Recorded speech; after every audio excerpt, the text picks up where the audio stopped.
Hi there, want to find out unique value list, like customer names from an order history? Easy, today we have two simple ways to get it done. Let's go. Click Data, select Advanced in Sort and Filter. Select Copy to another location in Sort Range. Select Customer Names.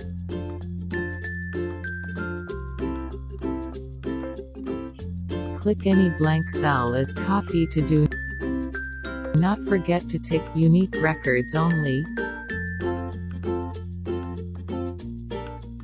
Click OK, here you go.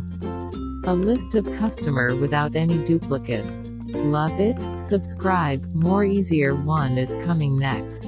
In any blank cell, type Formula Unique. Select List of Names, end bracket.